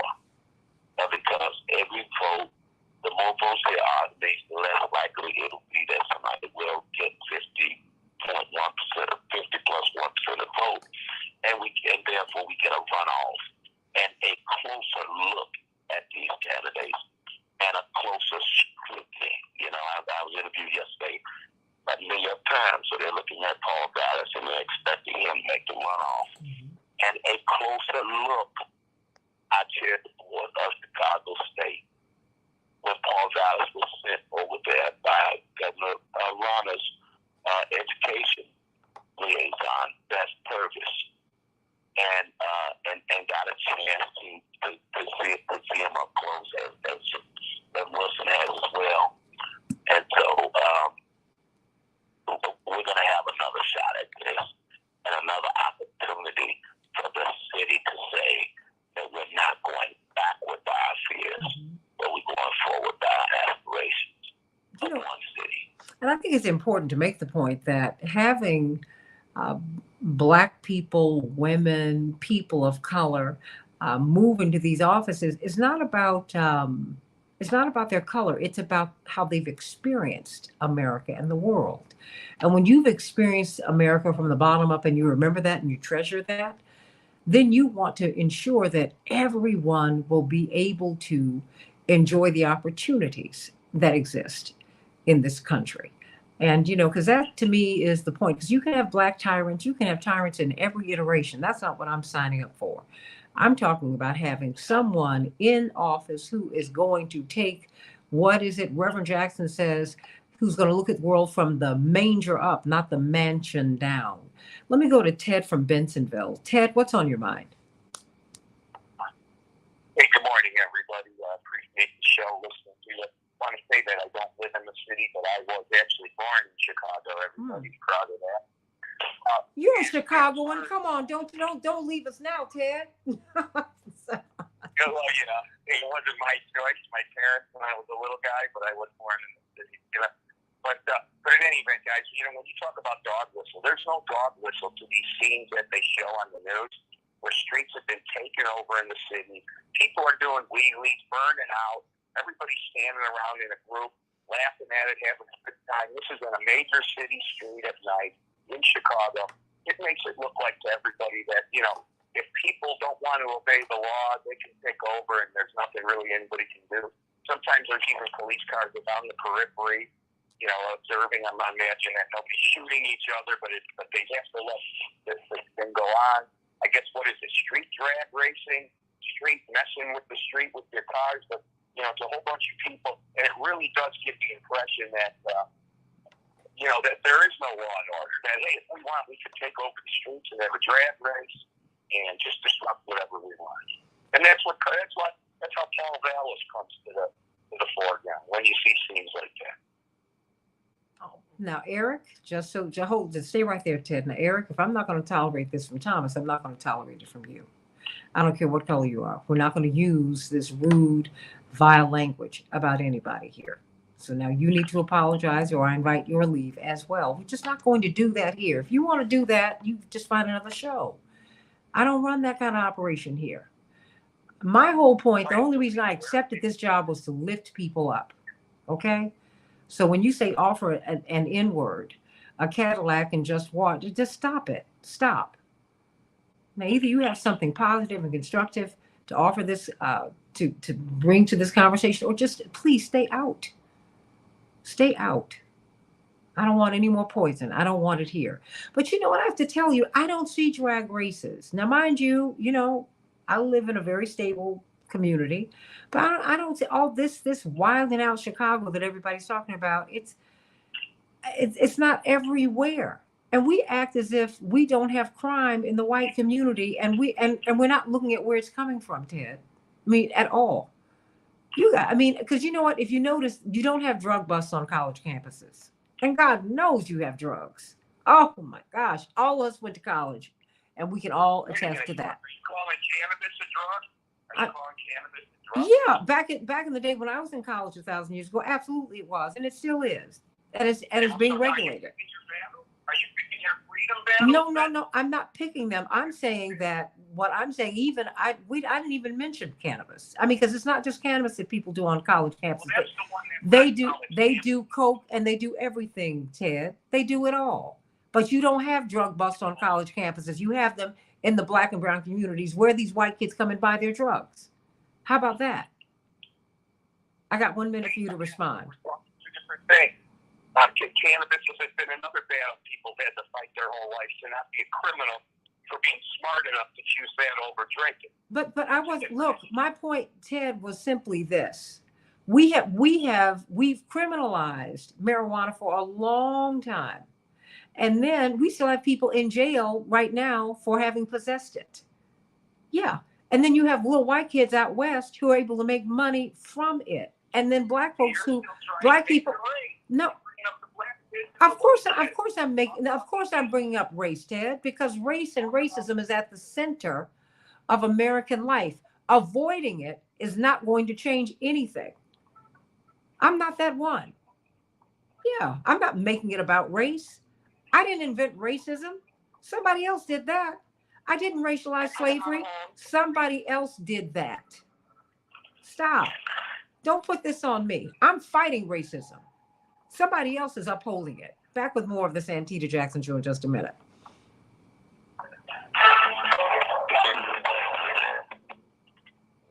You know, enough of that. I mean, Kevin, Kitty, Reverends, Wilson, and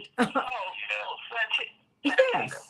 Please go on. I don't think you should give any more air to that one individual who's obviously misinformed and focused in a negative. We need to stay on message. It's election day. We have a great opportunity to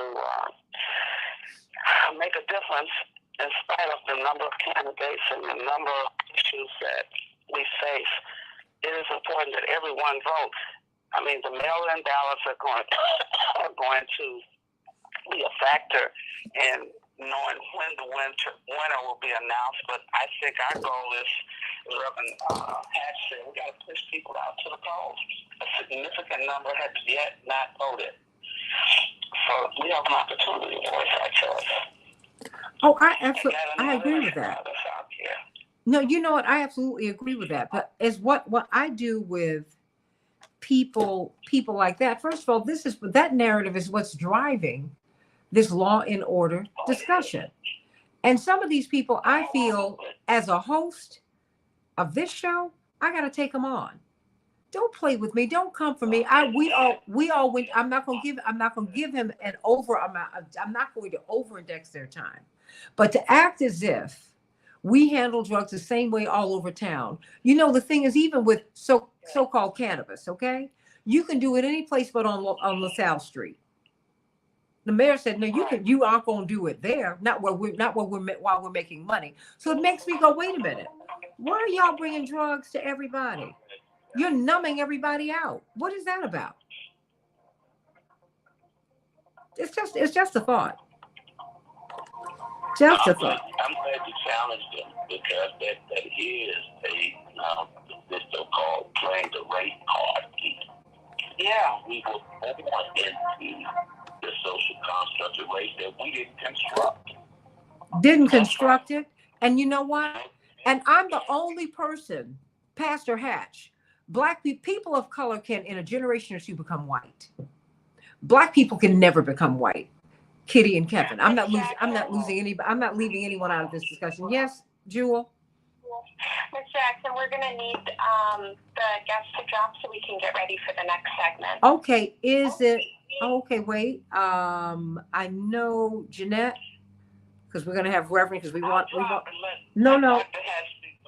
Okay, because, and is Dr. Hatch, Reverend Hatch, can you, because I know you need to get over to push. Reverend Hatch, can you continue to push what we've been doing, you know, getting people over to push on, you know, because we're open and if people need help. So if you can take. I'm going to need at least 2 lines if we could get to. Okay. Well, let's get Kitty or Kevin. You all decide who's going to drop. Well, Reverend's coming, so he's going to be upset with both of you go. So one of you make a decision about who's going to go.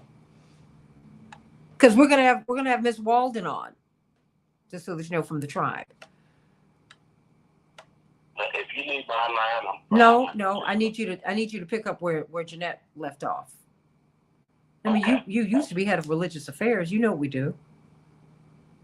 So you. Yeah. So. Leave that on. I know. Are you okay, Jeanette? Okay. Just everybody, please be all right. Jeanette just dropped. Okay. Do you want her to stay No, on? no, no. She needs to go. That's okay. Because we've got things going on at Push. Eric, you're more than welcome to spend your life around whoever you want, but I'm not going to have you spreading poison here. It's just not going to happen. If you want to spread poison, go elsewhere. Person drop? Well, let's just no, or we could just Kitty or Kevin. You all decide who's going to stay on.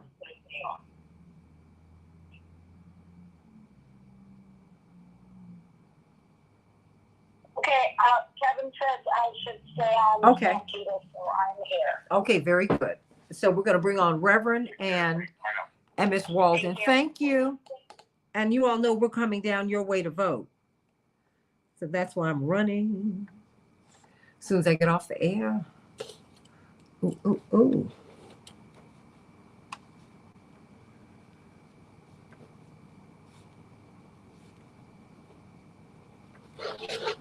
Okay.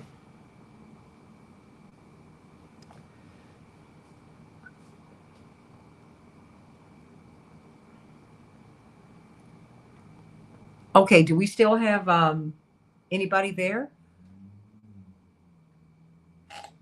Anybody? Okay. I'm ready for you. Okay, do we have, is Reverend up? Okay. Kitty, we're about to get Reverend Jackson up. He sounded well this morning, so that was a good thing. That was a great thing. Great thing. Okay. So, you guys are watching me do my transformation because I have got to get out of here.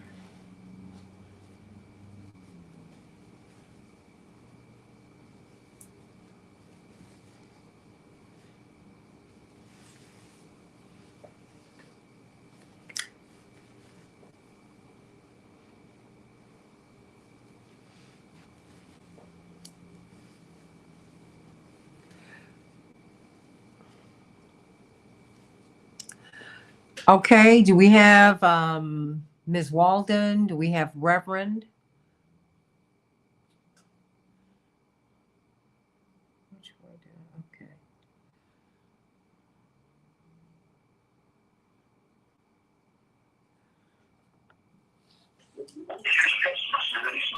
We have Reverend Jackson. There is some background noise and Okay. static that Okay. they're working on. Okay, because they They said they're working on it. Okay, very good. Okay, that's it. Tell them to turn the television all the way down that's in the background. Okay, thank you.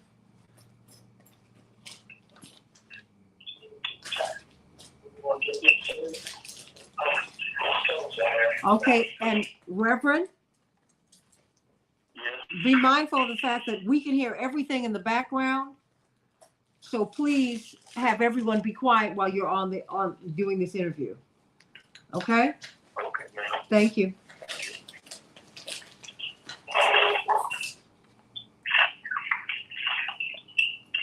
Good morning, Reverend. Reverend is Reverend Hatch and Kitty Kurth. How you doing, buddy? I'm blessed, Reverend. Good to hear your voice always.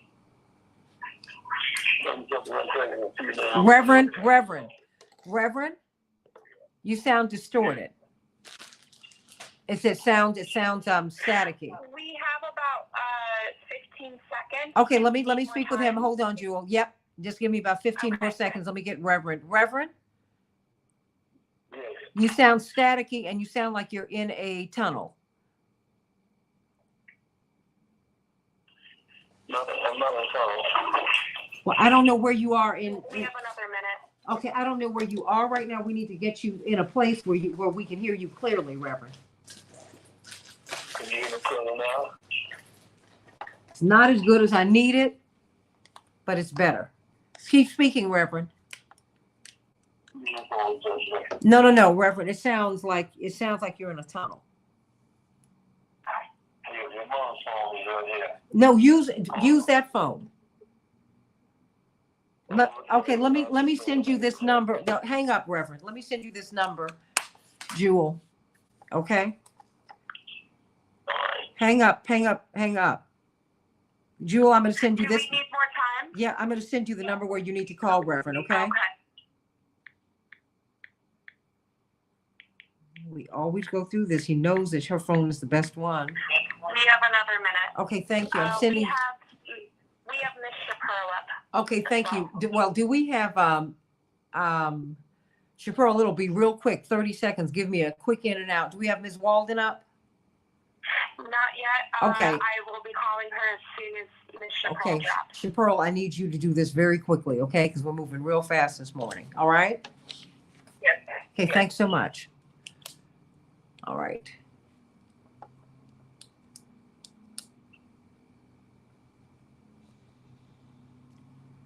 Okay. We're just trying to get the sound right, everybody. That's it. We have a minute and a half. Okay, do we have, thank you. Do we have, we are getting Reverend up. Okay. Do you want me to call him back? That number that I just sent you, yes, that's the number you need to call right now. Okay. Okay, thanks so much.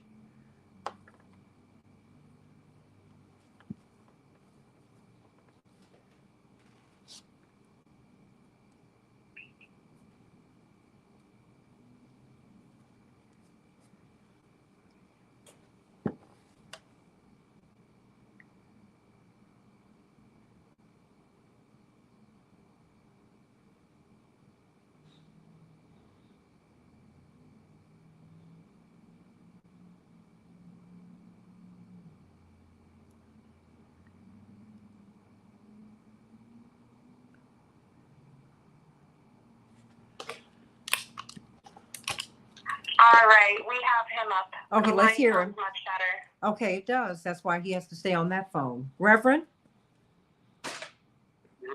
Reverend? Yes. Okay, stay in the mic itself. Speak to me, please. All right, we're about to go live. Stand by. Reverend? Reverend, respond, please. Okay, very good.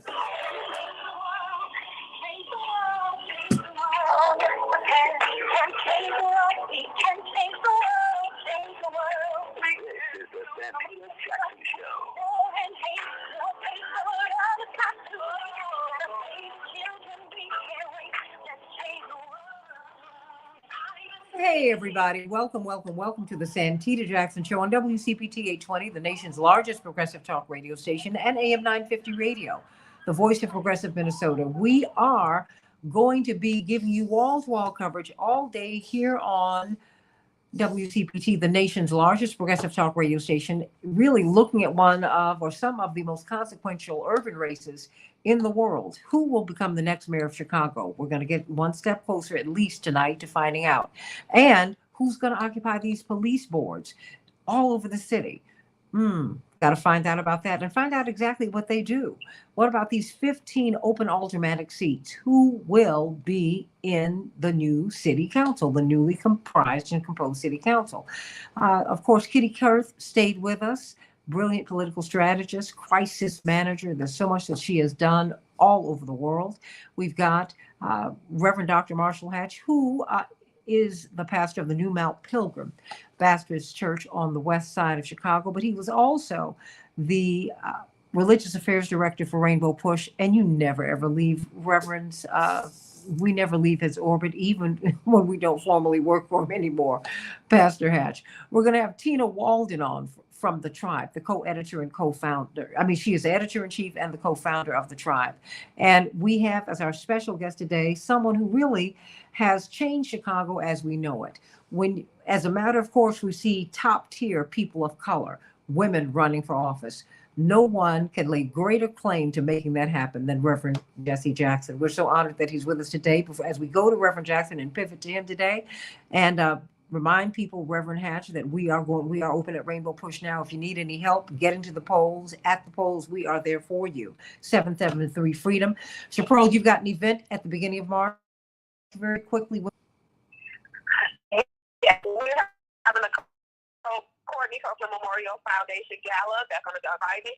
March 3rd at the JLM Community Center, 2622 West Jackson. We're asking everyone to come out and support this great charity.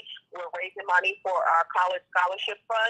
So please visit www.copelandmemorial.com.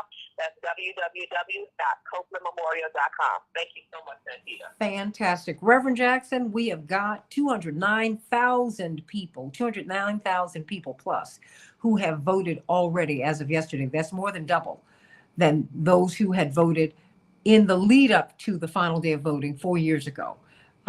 You have got 7 Black candidates. You've got Chuy Garcia, who could become the first Latino mayor in our history. You've got Paul Vallis, who's been running along with Willie Wilson, to be fair, on Law and Order. It's quite a field, and it says a whole lot. What's our takeaway from this election, Reverend Jackson? Well, we defied the Harold Washington's formula for winning. It's so diverse and yet so white, really. One, he said they have to have an even playing field of 2, have to have one candidate for 4,000 voters and raising $500,000. So far, none has followed that formula. Now, the difference, of course, that we have in the office a black woman, Mr. Lightfoot, opposed to James Burns, who was an object of our division for a long time. So I'm concerned that you have 7 blacks running. They just chip off a little from each other, makes us in a very weaker position.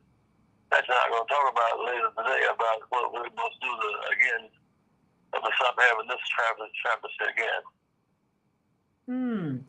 Call us at 773-FREEDOM. Reverend? You can red and vote today. If you're not, you can red and vote today. Never happened before. Well, you know, we can register and vote today. I mean, you've been reminding us of that too, Kitty Kurth, that I mean, all is not lost. If you just decide at the last minute you want to vote, you can go on and do that, Kitty. You can go to the polls and register and vote today. And I don't know about everybody listening, but I always love it when somebody asks my opinion. And, you know, voting, we're asking your opinion. How do you want your life to look for the next 4 years?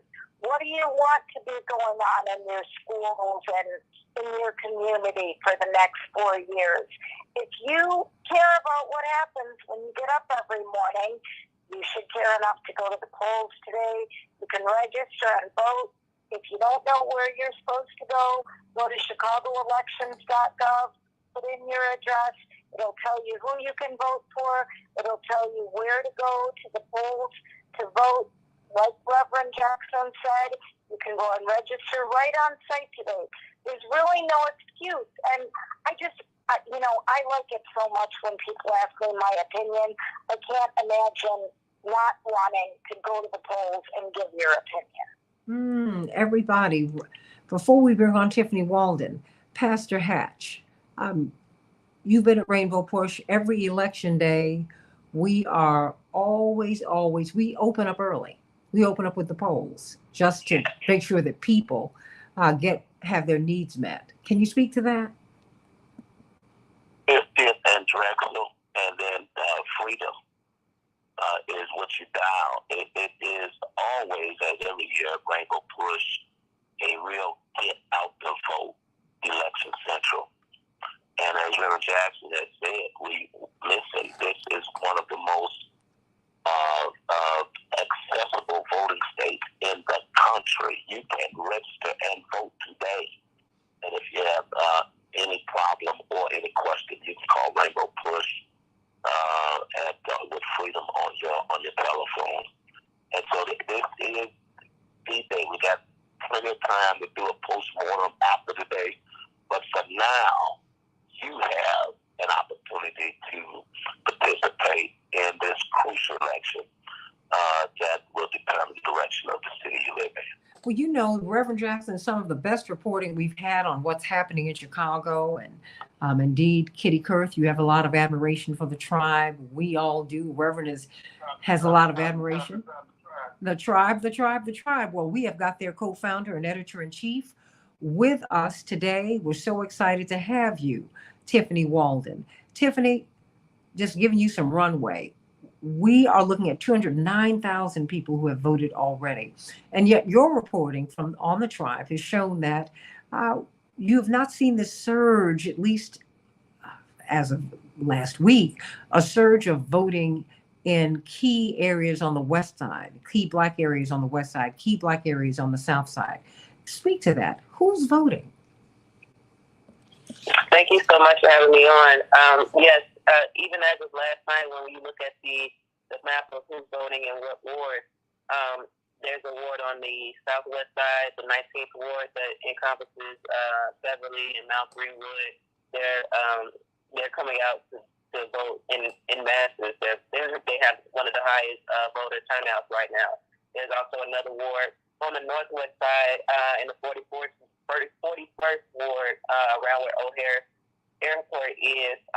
They have the highest turnout right now, and those are wards where it's a predominantly white community. A lot of police live in those wards. A lot of city employees live in those wards. So that's who's been turning out for early vote. We haven't seen the high turnout for the south and west side, like predominantly Black south and west side wards. But I'm hoping that today folks come out, folks vote. Folks may want to physically be at the polls today. So I'm hoping that we can see that high turnout in our wards. Why do you suspect you've not seen the high turnout in these Black areas? It's hard to say. I think that. I'm sorry. Did someone already start talking? Oh no, it's you. You. I'm running. Well, Reverend. Yeah, I think it depends on the context too. Like in some of these wards with the highest voter turnout, you also have the police district council races, which are new. And in those races, you have people who want to run and be on the council to be holding the police department accountable. But at the same time, some police don't want to be held accountable. And so you have some of those candidates who are backed by the SOP. The SOP has spent a lot of money in these races, in the police district races. And so a lot of people are turning out to vote for those. Some of these wards have highly contested automatic races. So people are turning out for those. So with the Black and brown wards in Chicago, although some of those wards do have highly contested races, I think people have just been a little bit overwhelmed by the election and maybe election fatigue. We just voted in November, and now we're voting again. And so it could be a situation where people were just undecided. You know, they didn't know exactly who they wanted to vote for until today, hopefully, and that people have decided today who they're voting for, and they're going out to the polls today. Reverend Jackson? Yes. I say you Santita and to the group. He's a deal when that with 7 candidates in a race like this, Paul Brothers and the rest of them, as maybe many white people see the same, just take the city back. And many of us are not appreciated. We've had such in Washington State. We had the divided campaign with Edmonds and Tim and Sawyer. Mm-hmm. We have one today, and we still have a good chance of losing. I hope that we'll win if we turn the stakes are so high. There are 42 schools in the 42 schools. 22 less students. Down your high on the west side, there's 65 students and 25 teachers. So it's a big issue. And we cannot just do something about politics and ads. It's an everyday thing for your children. I mean, well, what are the key issues, Reverend Jackson, as you see it? I mean, the corporate media have said it's crime. What would you say the key issues or issue is in this campaign? Yeah, the candidates are saying crime. I mean, you got with the Wilson so far on the right, the balance is blowing resources, but it doesn't even seem like it. Everybody's into the crime thing. After the crime is not the presence of jobs and justice. All these vacant lots should be given away to all these who build something on them, people who build something on them who live in the community. The economic development is a big issue, and last week we went to see courthouse, went to City Hall, not the county building. 5,900 people there, about 80% of African American boys, who raised most of them to vote. I said, you can go for even tell who your judge will be. They what? Yeah, even you can go for your judge. They just did not know. So we have serious challenges And over tomorrow, I had written at the meeting and had process of elimination, plebiscite. Harold Washington said, you know, I had one person running, several of us that couldn't run. She's thought they had a high profile, I had a high profile, and all that. And me and two of us were on the lose, so none of us did run. And the candidate looked at that kind of distance together, I said, make it. Well, let me ask you, Tiffany Walden, what has been the impact of having 7 Black candidates? I mean, I have to tell you, just for a couple of generations, we, and you know, Reverend Hatch can attest to this, really, given the work that we saw in the community with Rainbow Push, with Coco, and just the West Side organization, and so many, we would come together. And we knew we needed to come together, Pastor Hatch. But that's not what's happening right now. Before I get to you, before I pivot to you, Tiffany, Pastor Hatch, I've got about a minute. That didn't happen this time. And so now people are like, I don't even know who to vote for. Yeah, and that's why at this date, we just need to make sure people vote whoever they vote for, because we can make this runoff system work against the people who try to have it work against us, which means we get another bite at the apple in a runoff. But that's only if everybody votes. And so, you know, unfortunately, we got 7 Black candidates, but after today, there'll only be 2 candidates. And so I think that we'll have an opportunity to coalesce around a progressive candidate if the polls hold up and Paul Vallis makes the runoff. Hopefully we can get a progressive candidate to squeak through, and then we have another bite at the apple. So everybody has to vote today. Everybody has to vote today. Tiffany Walden, 7 Black candidates. I mean, because you focus so much of your work on what Black alders are doing and what's happening in the Black community. How have these 7 Black candidates shaped, you know, Black voting consensus? I agree with Reverend Hatch. I think, you know, in addition to that is that it's really just split the vote in ways that could really hurt our community and could lead to a pathway for Paul Vallis to win. But I'm hoping that, like, you know, Reverend Hatch said, that we have a progressive candidate come in during the runoff and help us coalesce around them. But I think we ran a story early or late last year about, are there too many Black people running for mayor in Chicago? It was a very controversial question, and we posted it on social media that people we learned really didn't understand the concept of splitting the vote. You know, a lot of young Black Chicagoans saw 7 Black candidates running, and they thought, oh my God, like representation, like we're in a place where 7 people can run for mayor, that's amazing. And we found ourselves having to have this conversation with those young people, letting them know what splitting the vote means and how this is, you know, hurtful to the Black community when you have so many people running.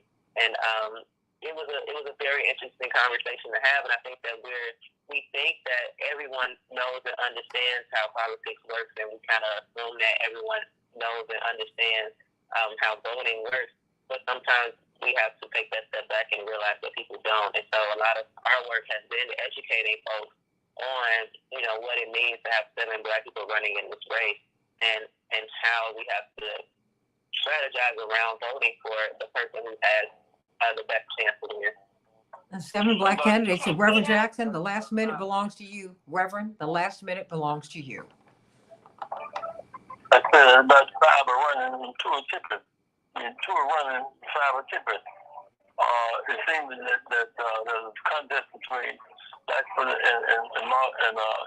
Johnson. The others of them, I urge them, I appeal to them, please, if you will, number 2 person, and became a running joke. Who's number 2? The fact is, you have to make a decision at this point in time. My will over my will. Brandon will show my will over thy will. Very selfish. Sharing with the voting people. That's Reverend Hammond. Well, you know, we will see where we are tonight here on WCPT. We'll be at Rainbow Push all day. I'm about to run out of here, Daddy, so I can come and vote with you. So let us get out of here. Board operator, thank you for a fantastic show. Reverend Hatch, Kitty Kurth, Tiffany Walden, everybody subscribe to the Tribe, TRIIBE. They give some of the best reporting in all of journalism. And thank you, everybody, for being here.